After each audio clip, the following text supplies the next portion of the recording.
Ma kuulsin, sa hüüdsid mind teisel pool vett.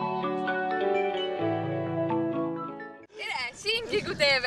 Mina olen Astrid. Mina olen Paul.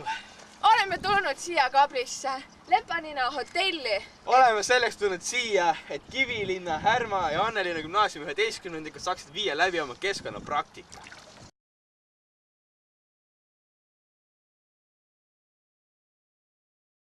Meil on ettevalmistatud terve rida tööülesanded.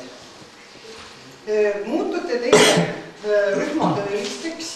See tähendab seda, et Mina Härmast tuli meil mitu rühma. 4 rühma.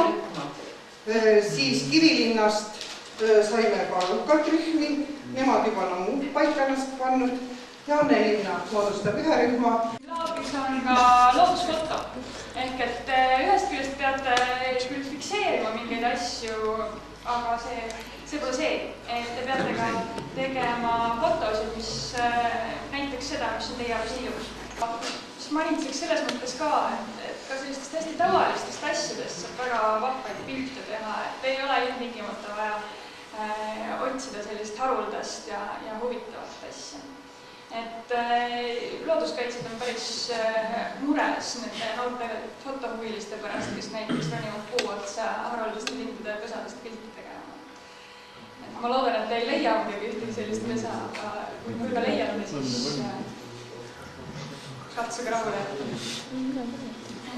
Ja kindlasti, millest on abi, on see, et kui te vaatate näiteks mingit hästi tavalist asja lähemalt või kaugemalt kui tavaliselt, et siis võib tulla hästi põnev pilt. Et te saate teha näiteks kas või puukoorest väga vahva pildi. Pakun välja 3 teemat või 3 pealkirja, mille alla võiksid koondada need pildid, mis te teete. Et te võiksite leida kellega või millegi, mida te nimetate suvekuulutajaks. See võib vabalt olla ka päike, see võib vabalt olla mõni lind, mõni taim, mõni lill, mis iganes. Siis kohtumine eeldab seda, et on 2 subjekti.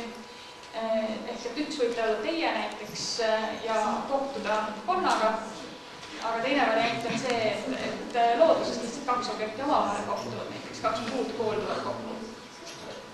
Ja 3. teemaks on nagu filmis. See on võib-olla kõige keerulisem, aga teiselt poolt võib-olla kõige loomingulisem, nii et mõelge ise. Et see võib olla mõni muinasjutuline metsaalune või mingisugune selline filmilik tonaalsus filmidest, sellist rohelist valgust. Et seda ma arvan, on siin väga lihtne leida. Jah, nii et minu poolt edukast jah. Kaamera peale kõik, mis on valesti teinud.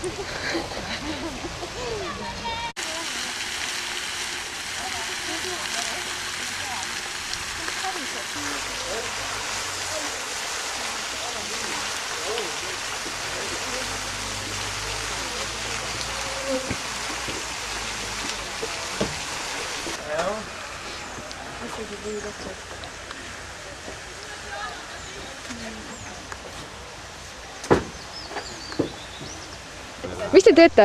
Veekeemiat teeme. Nii, mis endast kujutab? Määrame kõik ained, siukesed hapnik, lämmastik, mingi nitriti, nitraadi, fosfaadi, ammooniumi, kõik sisaldava. Me määrasime kõigepealt vee elektrijuhtivust, siis pH-d ja siis leeliselisust. Ja siis pH-d ja elektrijuhtivust oli kerge määrata, et nendeks pidime ainult need vette torkama ja siis see näitas. Aga selleks, et see leeliselisust määrata, pidime mingeid asju siin tilgutama ja värki ja siis ühesõnaga me saime mingi tulemuse. Ja selle ujumisega lõpeb praktikumi esimene päev. Head suve algust! Wow!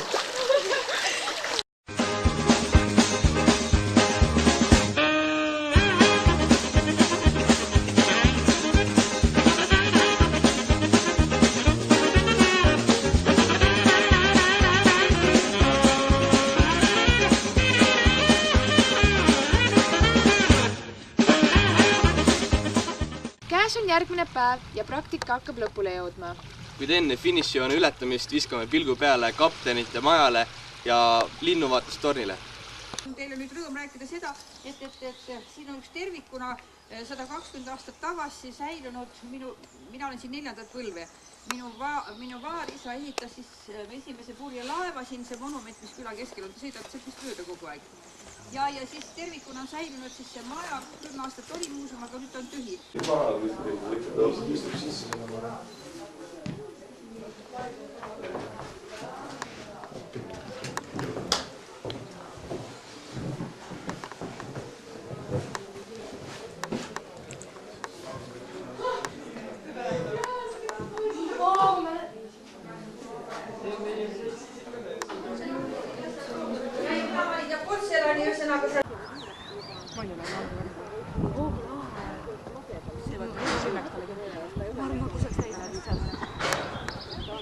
Ja nüüd praktika kõige tähtsama osa juurde, ettekanded.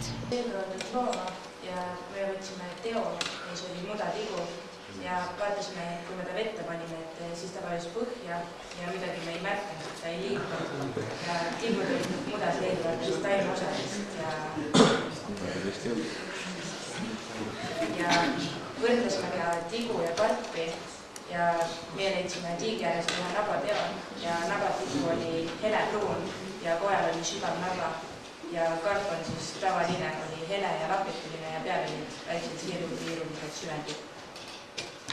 Kabli iseloomustus. Kabli on siis küla Pärnumaa Häädemeeste vallas, kus on 391 elanikku. See asub Liivi lahe kaldal Kabli oja suudmes. Kablis on tähtis linnuvaatusjaam.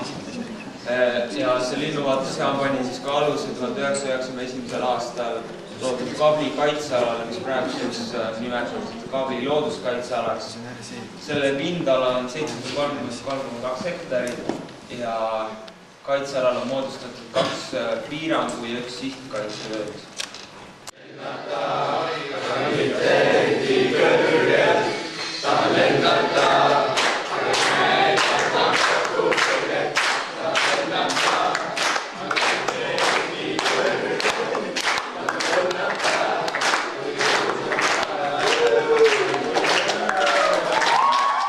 Oleme tagasi jõudnud oma kulla kallisse kooli. Ja sellega on praktikum lõppenud. Näeme sügisel. Everybody was kung fu fighting. Those kids were fast as lightning. In fact, it was a little bit frightening. But they fought with expert timing. They were from the Chinaman. From Chinatown. They were chopping them up. Ja sellega me lõpetame selle päeva kõige uudised.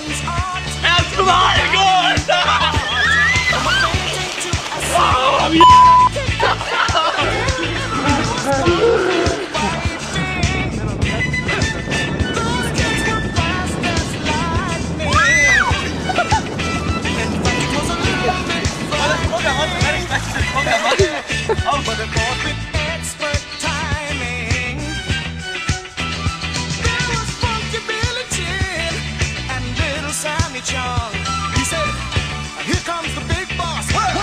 Let's get it on. We